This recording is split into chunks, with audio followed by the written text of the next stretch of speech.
Un village d'habitation temporaire pour sortir les gens de la rue. C'est le nouveau projet qui unit la ville de Trois-Rivières et le centre Le Havre. Ils en ont fait l'annonce lundi matin. Qui est du côté de maisons de transition. 20 unités de logement, 20 personnes qu'on pourrait sortir de la rue et qui pourraient avoir un logement dans lequel ils vont se préparer à éventuellement, après ça, passer le reste de leur vie dans d'autres logements, là. L'objectif est de favoriser la stabilité et l'intégration sociale des personnes en situation d'urgence en leur offrant un peu de répit.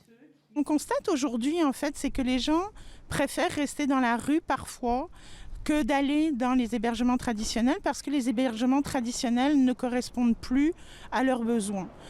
Les besoins, c'est surtout de se dire « je peux me poser ». Le projet demeure sur la table à dessin et l'évaluation des coûts est encore à déterminer. La Ville et le Havre espèrent compter sur l'aide de l'Agence fédérale Maison Canada pour y arriver. Alors, on a mis sur pied Maison Canada pour construire du logement abordable et social. Avec Maison Canada, on s'est engagé à mettre 1 milliard de dollars pour la construction de logements de transition. Pour les projets qui viennent du Québec, on va s'asseoir avec le gouvernement provincial et puis on va regarder les projets qui sont déposés dans Maison Canada, incluant celui-là une fois qu'il vient.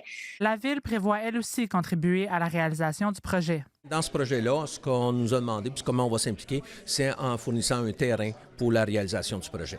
Reste à déterminer où s'implantera le projet. Les partenaires s'entendent pour dire qu'il faut désengorger le centre-ville de Trois-Rivières sans pour autant éloigner les usagers alors que les services s'y trouvent. Ici Naomi de Quetzamar, Radio-Canada, Trois-Rivières. Madame Dahan, pour qu'on soit bien clair, votre vision de ce projet-là, c'est pas un petit cabanon où les gens vont à peine avoir l'espace pour se coucher. C'est vraiment un milieu de vie que vous souhaitez implanter. Oui, tout à fait. Ça va être un modèle de mini-maison, mini-chalet, avec des lieux à l'intérieur qui peuvent différencier jour, nuit, tout ce qu'on peut trouver dans une maison. Donc salon, cuisine, chambre, essentiellement. Voilà, salle de bain, de façon à pouvoir avoir à la fois de l'intimité, aussi de la dignité. C'est pour ça qu'on a fait un choix plus vers des mini-maisons, mini-chalets que des conteneurs qui, symboliquement, nous paraissaient pas très adaptés. Un couple ou une famille pourrait y loger, mais ce qu'on comprend, c'est qu'il n'y aura pas de multi à l'intérieur. C'est-à-dire qu'on ne va pas partager une cuisine de force avec un inconnu. Non, on ne va pas partager son espace de vie avec un inconnu, puis c'est ça qui fait toute la différence, parce que c'est souvent là qu'est le frein aujourd'hui pour des personnes qui habitent la rue et qui ne veulent pas aller vers les hébergements traditionnels, où il faut cohabiter dans une certaine promiscuité, donc là, ça n'aura pas lieu.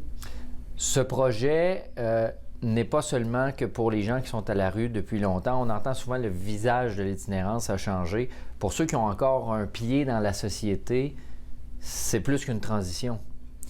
Oui, c'est ça. C'est vraiment un pont, en fait, entre la rue, qu'on y soit depuis longtemps ou pas, et un retour vers le logement, d'abord transitoire. C'est vraiment un entre-deux.